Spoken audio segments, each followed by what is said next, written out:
just 2 weeks ago in a lovely and touching ceremony.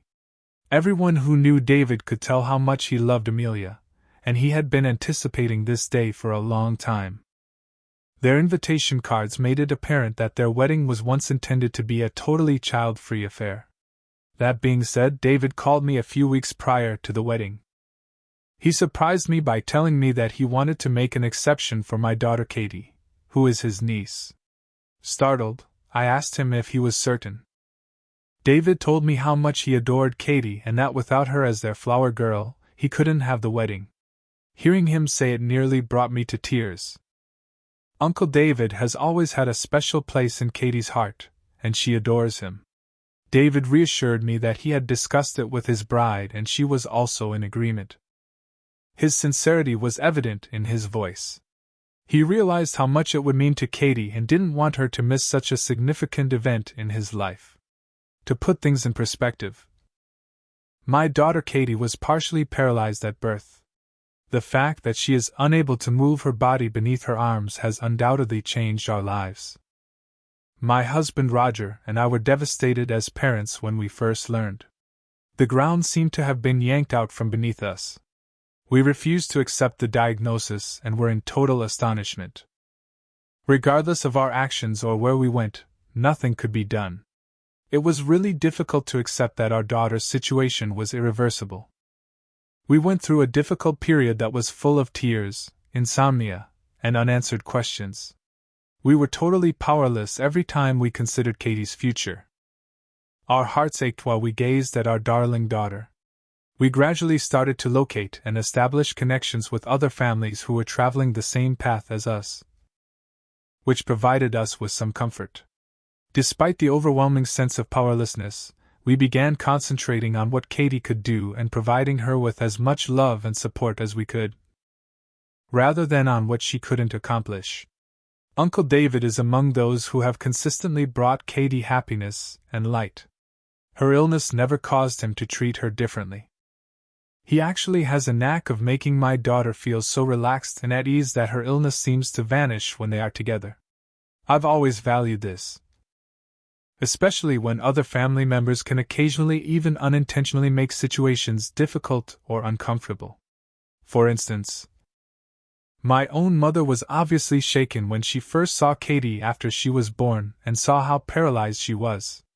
Her response surprised me, even though I knew it was a tough thing for her to digest. Rather than provide consolation or encouragement, she drew me away and whispered that I ought to attempt to conceive another child, one that could walk. When I heard her remarks, my eyes widened in surprise. My mother persisted in pressuring me, suggesting that perhaps if I tried again, I would have a better baby. It seemed as though Katie's illness made her insufficient or unworthy. I was taken aback. What a callous thing it was to say. David, however, defended me right away and chastised our mother for being so callous and cruel. He assured her that Katie was ideal just the way she was and that she didn't require comparison or replacement. When he stood up for my child, I will always remember the ferocity in his voice when I was still grieving and accepting the reality of Katie's condition. He chastised our mother for pressuring me to become pregnant. Since then, I have minimized my interaction with my mother and have forbidden her from spending any alone time with Katie. In the meantime, David would visit my daughter every weekend, rain or shine, simply to be with her. They would play games, watch ridiculous shows, or just joke around for hours. Katie would light up for a few hours on those weekends in a way that was so innocent and happy. She can simply be a child enjoying herself with her worldly favorite. Both she and we have benefited from their relationship. I was therefore really moved when he called to ask if I might make an exception so that my daughter may attend his wedding. And then there was a round of applause as she continued down the aisle, distributing flowers and making her steady progress in her wheelchair. I could feel the excitement emanating from her, as people couldn't stop gushing about how lovely she looked. At that moment, I was overcome with pride and love for my daughter.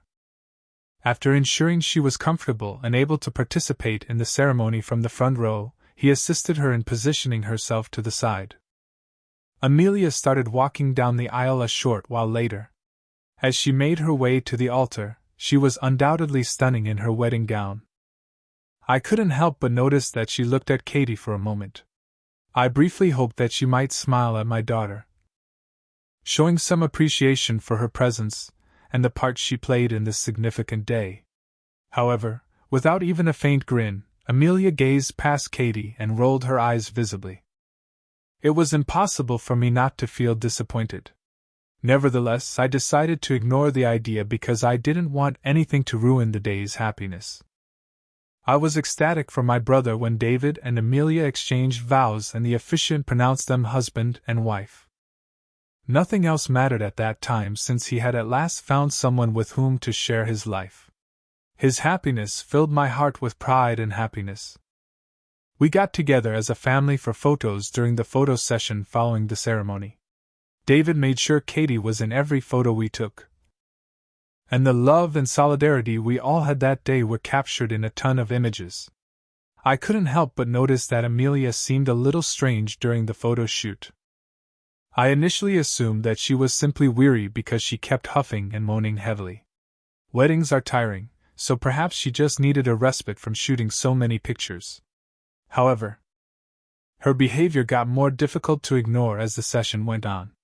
Amelia's expression changed considerably as David took Katie up and held her in his arms for a photo. Her eyes were fixed on them. He enthusiastically produced a selection of presents he had brought back for her from their honeymoon. As soon as we got to his house, he had obviously given each one much consideration.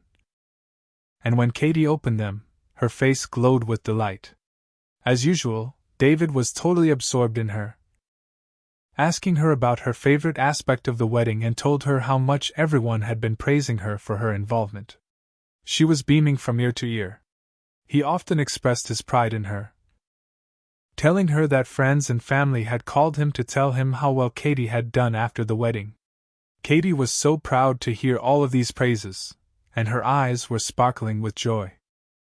But I couldn't help but observe Amelia as my brother showered Katie with love. I kept a tight eye on her, and it became clear to me that she was not feeling as excited as David. She didn't even recognize Katie, let alone smile.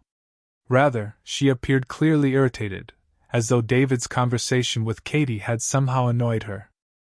Her face was a mixture of frustration and anger, and she hardly spoke to anyone while David concentrated on Katie. She seemed to be eager for the moment to end so that he would stop focusing on my daughter. Naturally, David was totally unaware of his wife's behavior. As a family, we relaxed and chatted in the living room after lunch. Amelia approached me at that moment and subtly requested that we speak in private. I already knew what was about to happen, so I felt a knot form in my gut. Since the wedding day, I had been preparing for this discussion. I nodded in agreement, bracing myself for what I knew would be a challenging conversation. We sat down to chat after Amelia showed me to one of the bedrooms. She began by praising me for doing a fantastic job with Katie, meeting all of her requirements and honoring my promise about how Katie would look at the wedding. I thanked her and nodded, explaining that it was her special day, and I wanted to show her respect. After a moment, she said that although she valued my work, she had been bothered by something ever since the wedding.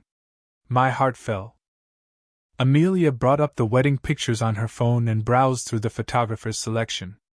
I came across pictures of David, Amelia, Katie, myself, and the other family members all grinning and savoring the time spent together. Her tone became icy as she paused on a single image and gestured at it. She said, "Look at this." As she enlarged the picture, we were all grinning and looking content in one of the family pictures with Katie in her wheelchair next to David. Katie gave me a disdainful look as Amelia's finger lingered over her. Her voice was piercing and poisonous as she asked, "Do you see how your stupid kid in a wheelchair is ruining the vibe of the entire picture?" I had trouble breathing for a while. I was stunned. Who had done her best to join in the festivities, was now being held responsible for spoiling the mood.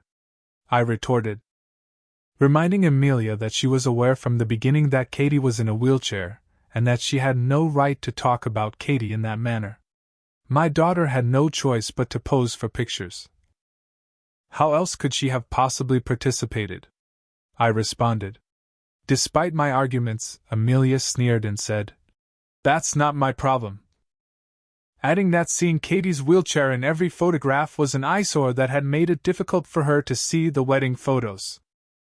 She went on to say that I ought to compensate her for allowing my daughter to ruin her wedding. As if that weren't enough, her arrogance horrified me. I was so surprised that she would make such an absurd demand that I raised my voice and asked her what sort of compensation she was even referring to. Amelia hit me with her actual demand at that point. According to her, I would have to hire a photo editor to either remove Katie from the wedding shots or, at the absolute least, make her appear to be wheelchair-free. I let out an incredulous gasp. How could she possibly believe it was okay to remove my kid from the wedding pictures or change her identity for the sake of appearance? This was the tipping point. I was at my breaking point. "Are you serious?" I yelled, my voice full of incredulity.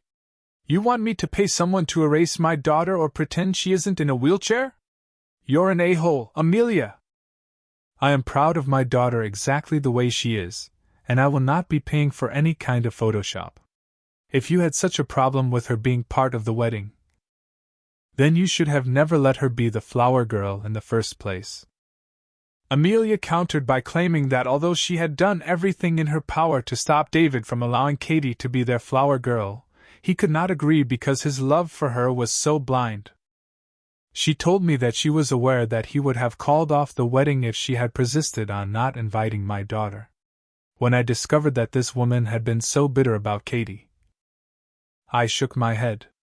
I was shocked by the callousness and heartlessness of her logic. I sternly reprimanded her, telling her that my kid was a real person with feelings and didn't deserve to be hated in this manner. She had been truly thrilled to attend their wedding because she liked her uncle. Now that Amelia was my sister-in-law, she certainly didn't deserve to be treated this way. Amelia, however, seemed unconcerned.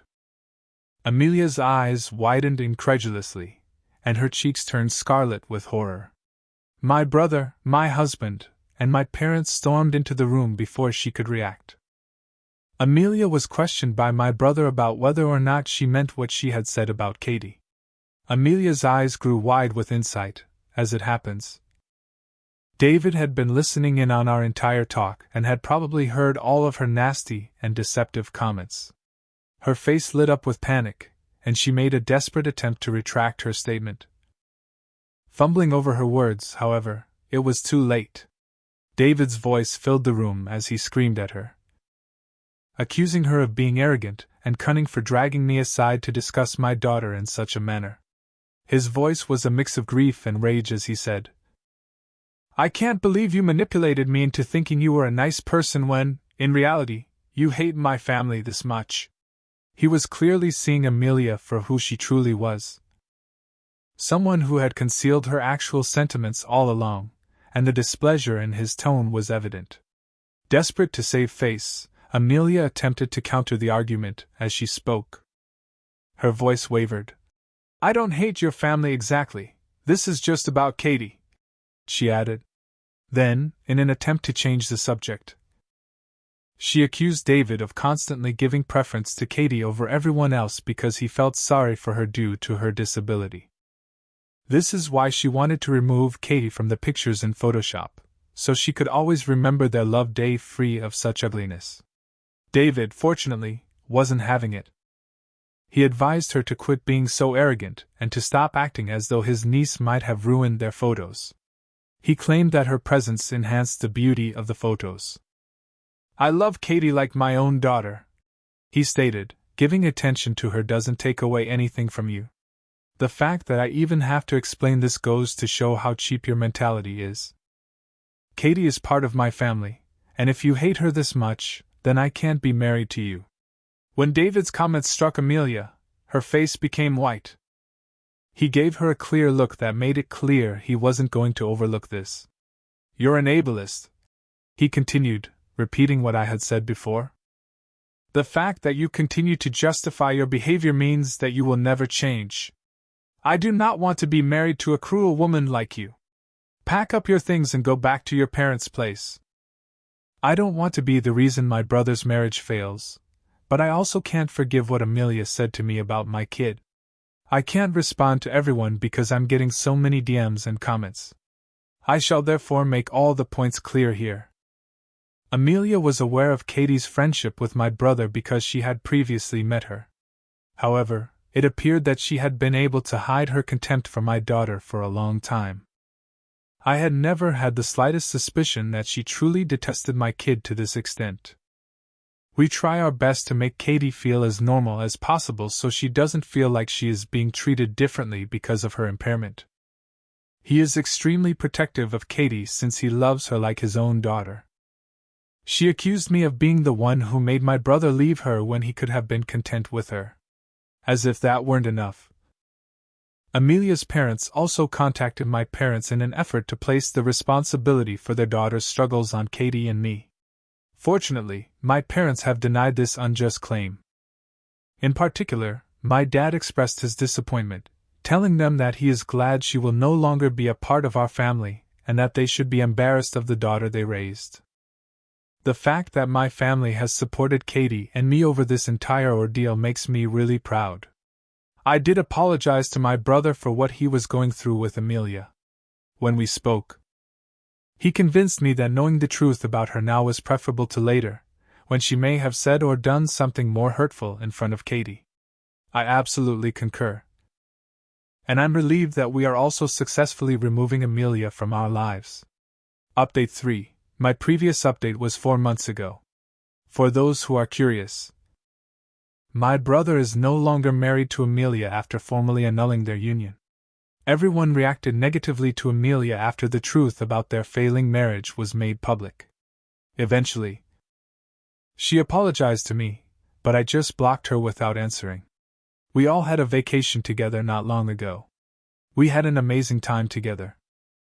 I'm really happy that David and Katie still have such a wonderful connection. I'm thankful that the entire ordeal has only made our family ties stronger. Thank you for watching. If you haven't subscribed yet, please do so and hit the notification bell to stay updated with more shocking real-life stories happening around you. I yelled at my wife that having a child with her was the biggest mistake of my life, and that she had made me miserable. Now I regret my words. Repost as my last post got removed. I have been with my wife for 4 years. I have a 5-year-old from a previous relationship. My 5-year-old, Leah, is from my first long-term relationship during college. We split shortly after her birth, as my then partner admitted to being unfaithful and not being ready to start a family. My daughter loves my wife, they are inseparable. My ex does not have much to do with my daughter or myself, except cause the occasional drama. She did not want any custody or visitation time, so my wife is her mother for all intents and purposes. My wife is almost 8 months pregnant. She has shut me out of the entire pregnancy but refuses to admit anything is wrong. I feel completely ignored and hurt. When we first learned she was pregnant, she told me while I was making breakfast. Of course, I was elated. However, since it was an unplanned pregnancy, I asked how she was feeling. At first, she began smiling and crying about how excited she was. I picked her up, gave her a million kisses, and told her I was so excited to have a baby too and what a wonderful mother she would be. All good. We have bonding time. I'm an active parent, but I want to love my wife. She can hardly eat, but when I asked her what I can prepare for her, it's whatever Leah wants. We went to the zoo with Leah, and my wife started feeling bad. She had cramps and was considering going to the hospital, severe nausea and dizziness. I carried her to a bench nearby and she began to cry, saying she can't even stand up. I told her, "Let me call an ambulance, or I'll carry you to the car and drive you." She said she didn't want to ruin Leah's trip. And we didn't even make it to the aviary, Leah's part. I said I wasn't leaving when she asked me to continue to go through the zoo with Leah. We sat for a while until her dad showed up. She didn't even tell me he was coming, and he took her to the doctor. I was shocked and followed them with Leah. When we arrived, Leah was upset about missing the aviary and pouting. At that point, the health of my wife and unborn child were my concern. I really didn't care that Leah was upset. My wife was irate that I made Leah miss out. Another example. We were watching Leah play in a local kids' sport. I asked her, "Do you think our kid will be athletic, artistic, enjoy science or math?" She said, "This is Leah's moment. We shouldn't make it about someone who isn't even here." Leah was on the field. We were sitting in the stands. We had both waved to her, held up a sign for her, everything. I just wanted to talk about our baby. When her bump was really showing, she would always show it off to anyone who wanted to look, her family, friends, siblings, etc. "Do you want to see my bump?" I'm huge, so excited. I can't believe it's only X more weeks. They all touch her bump, talk to it, etc. Her parents come and read or tell. Back in the day.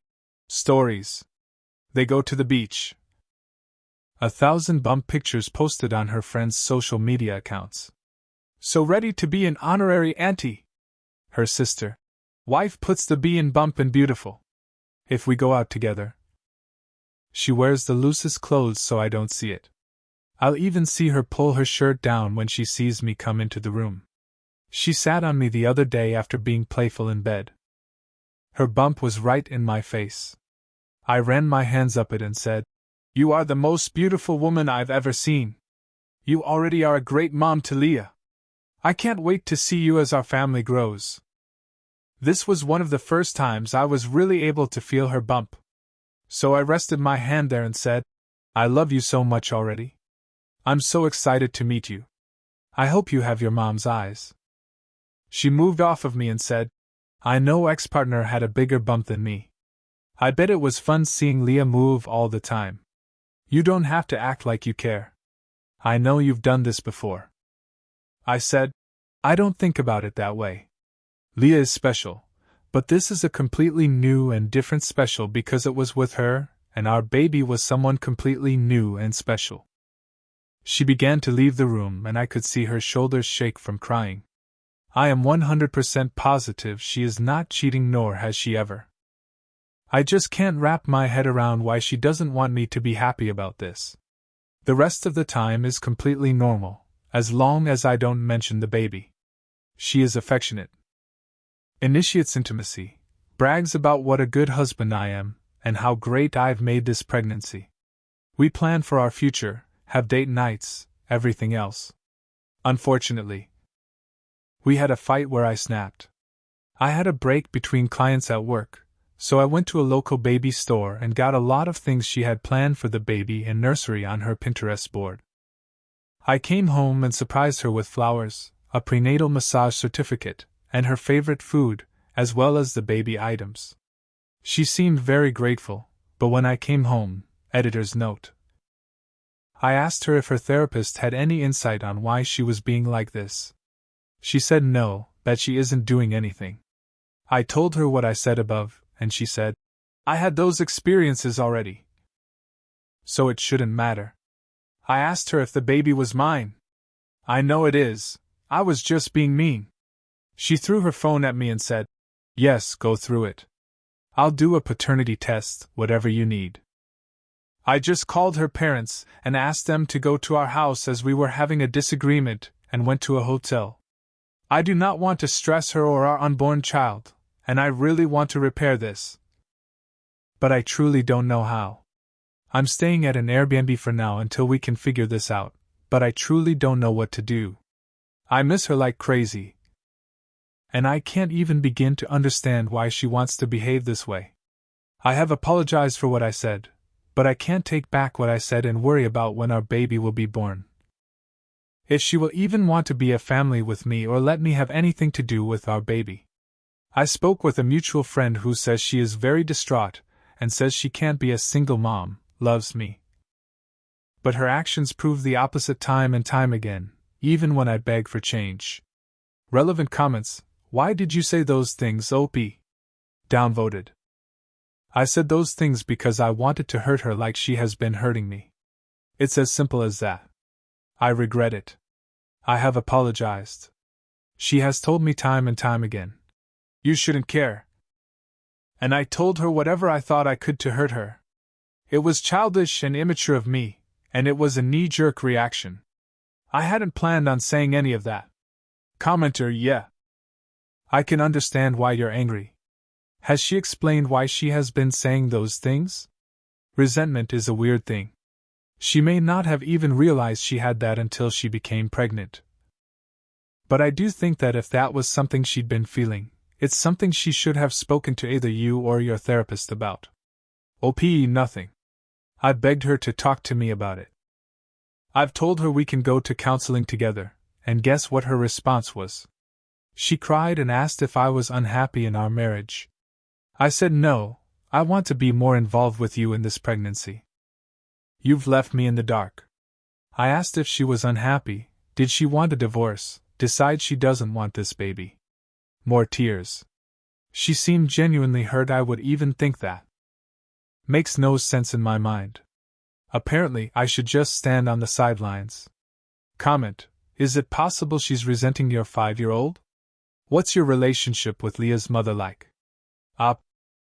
I truly don't think she is resentful. She adores my 5-year-old, and I think she is probably the preferred parent. She takes her to the park, museums, mommy and me painting shows up to school events. Muffins with mom, etc. Without fail, takes care of her when she's sick, plans our vacations around my 5-year-old's interests. Her cousin had said something about not bringing her stepdaughter before.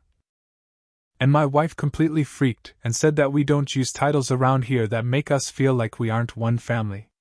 She is my daughter and nothing less, and will not be excluded, type thing. When she was first pregnant, we took a short trip to see some of her family, and she cried every day about missing Leah. She is in therapy and has been since we met for anxiety and depression. But it is clearly no help. I have brought up prenatal depression at her doctor's appointment, but she really doesn't match as she is elated unless I specifically bring up the baby. Downvoted comment about seeing an attorney because he probably won't be allowed at the birth, and they should just get divorced. It's definitely a fear in the back of my mind. I know Leah will be devastated. My wife already mentioned wanting her mom in the delivery room. Since I've already seen my kid being born. That it would only serve to embarrass her if I'm in the room this time. Commenter, you two need couples therapy immediately. You should have started it after her first or second comment. You've known for months things weren't right. Also, call her OB and explain what's going on. Ask them to make a record of her shift in behavior and stress that she's never done anything like this before getting pregnant. OP. I should have. I stupidly attributed it to hormones and other issues that come with pregnancy. She was sick for most of her pregnancy and, for a lot of it, actually lost weight. Was constantly hungry but couldn't eat, and became very body conscious. She is doing much better now and is a healthy weight, and I genuinely thought it would get better. It's much easier to see in hindsight that the first few comments were deeper than that. Commenter, why did you say all that? She was acting really off for sure, but you really up. That's some awful, very possibly unforgivable stuff you just said, and you seemed like such a decent guy. OP, I am an idiot. I did up, and I have apologized, not that it means much to her at this point. I said whatever I could say to hurt her. It was months of resentment building up, months of begging for her to tell me what's going on, to let me in, to let me think of baby names with her. I was, and I still am, hurt. I hope it can be repaired as I would like to be there for her, and be a full-time father to my child. It breaks my heart to think of splitting custody time.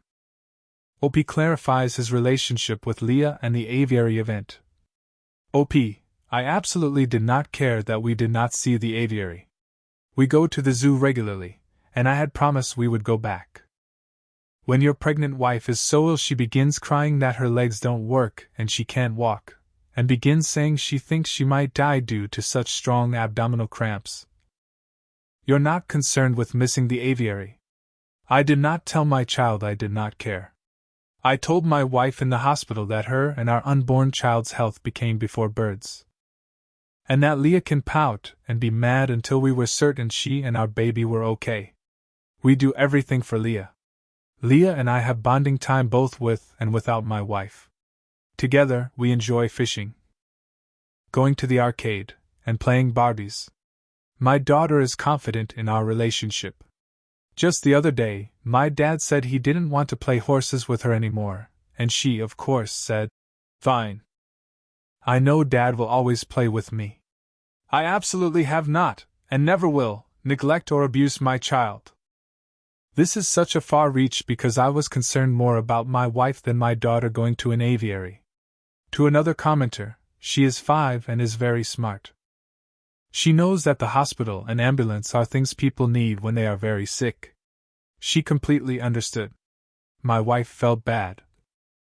Even said I needed to get her tummy medicine so we could keep going. I didn't say, "We are leaving, cry about it." I did tell her we were following Mom and Grandpa to the doctor because Mom was feeling very bad and that we can come back another day. I said when Mom feels better, we will get her an ice cream since she didn't get to see the birds. She pouted, all kids do. Did she see that I was more concerned with my wife? Yes, she even commented that Grandpa seemed upset. We live in a hot and humid climate, and my wife went from red and using a fan to pale white and saying she was cold. It was scary for me when you arrive at the hospital and want updates. Are you okay? Is the baby okay? And your wife is miffed that you didn't take your child to an aviary, and that's all she wants to talk about is that she is pouting. It hurts. Commenter. And for someone who is a self-proclaimed good husband, why has he not addressed this with his wife before? If she is acting so out of character and showing odd behaviors. I regret what I said and don't expect sympathy, but my explosion was not from lack of trying. Update. It's been about a month since I posted. This is a bit long because so many kind Redditors reached out and gave me advice, and shared their experiences, and asked for an update. After I posted and stewed for a little while and had a couple of drinks, I called my father-in-law, and my wife is very close to him, and I respect his opinion. Freaking out about a potential divorce. What did I have to lose? He advised me to be a man and come back to my house and lay it on the line. I told him I'd be coming over the next day. That this would be her first kid and not mine. She didn't think it would bother her, and it didn't until she was pregnant. She laid in bed at night thinking, if my ex would have wanted to raise Leah, we would still be a family together, and she wouldn't matter. She expressed that seeing me emotional about our baby or wanting to touch her bump or treat her made her think of me and my ex. And how I had already done all of the things she was excited to do with me. Near the beginning of her pregnancy, she had told a close friend that she couldn't wait to have a baby with her soulmate. And her friend replied that she didn't think soulmates had other children or baby mamas, that it was two people meant only for each other. She showed me a million articles of different men explaining they didn't bond with their children until 4+ years old. She also showed me videos where people say things they did with their first kid and then get more relaxed as they have more children. She said it freaked her out because it was clear people stopped caring the more children they had. She said that there were times she felt she was ruining our family and coming between me and Leah. For example, at the zoo, she said she cried on the way to the hospital. She was afraid Leah would hate her and resent the baby for cutting our zoo time short, and that I would be upset that I was spending my time off work at the hospital instead of doing the activities we planned with Leah. While I work, Leah and my wife spend a lot of time out of the house, library, local parks, etc. One of their favorite activities is biking together, and we bike together on weekends as well. We have lots of local trails, but due to her pregnancy, she has not been able to. We've been doing more indoor activities. My wife said that when I'm at work. Leah kept saying she hated her because she didn't get to go on her new bike as often anymore. I said I would discuss it with her because that is unacceptable. My wife asked me not to, since there would be so many changes soon for Leah, and it hurt her because she missed biking together as well. A couple of months ago, my wife asked me and Leah if we wanted to read stories together. Leah chose the first story I read, and my wife chose the second, her favorite childhood story for me to read to the baby and Leah since it helps promote brain activity and help with bonding. After that, I read another book of Leah's choosing. While I was at work the next day, Leah ripped the pages out of the book my wife chose.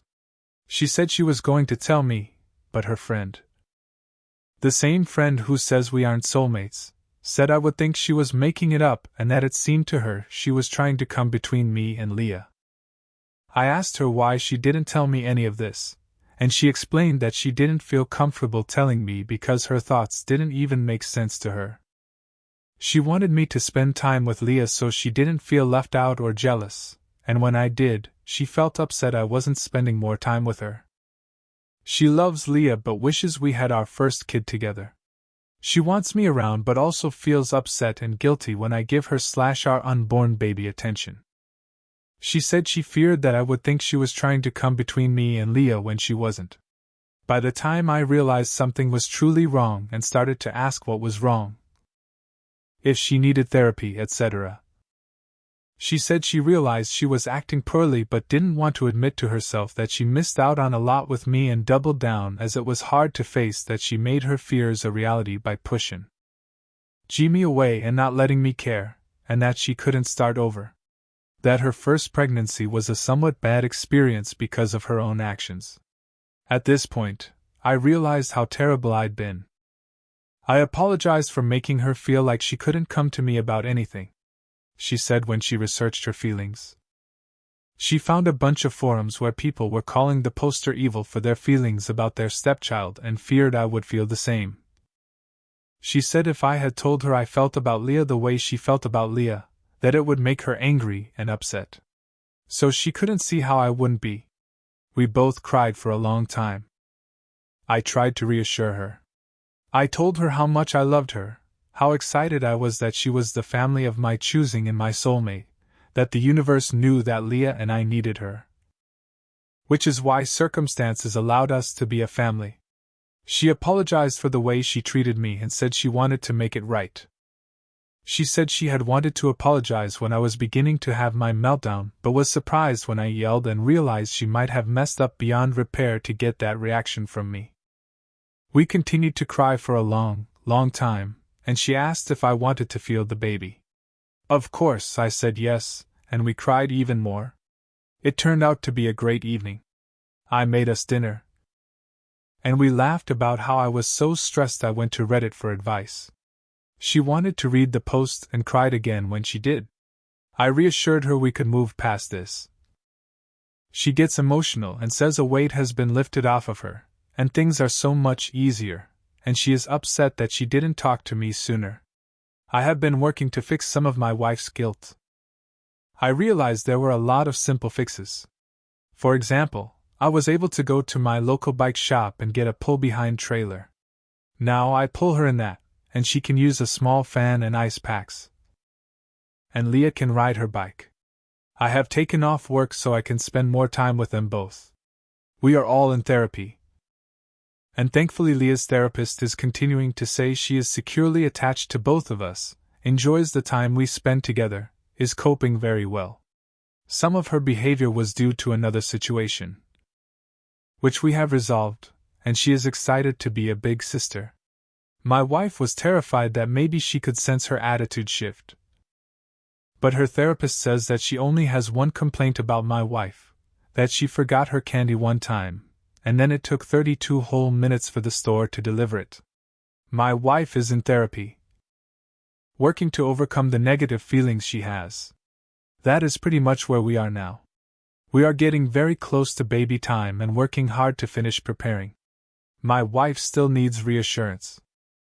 There are a lot of times she brings up my ex, and I found bringing up our first helps. For example, she will ask about certain things and how it was for me. I'll say, I don't want to talk about that, and steer the conversation to us. Do you remember our first house? First vacation? First kiss? Date? Remember that time blah blah? It made me fall more in love with you. Do you remember when you and Leah made me blah? That is still one of my prized possessions.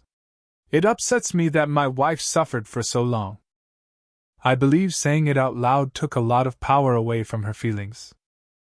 I think most people know how badly it feels when you have thoughts that don't feel like your own when you're going through a mentally taxing time. I really should have stood up for our relationship and her mental health way sooner. I accepted her brushing me off for far too long when I should have realized she needed help.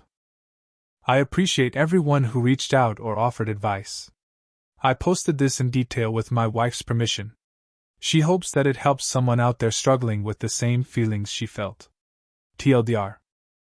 My wife was facing insecurity and some mental health issues and did not feel she could reach out to me as they involved my bio daughter. Thankfully, Leah received great advice from my FIL and you all. And we spoke about it and worked it out. After some awkward times, things are somewhat back to normal, and I'm able to be involved in my wife's pregnancy. Everyone, including Leah. It seems she didn't even consider having these insecurities before she had a snake in her ear. OP. We have disinvited this friend from our home.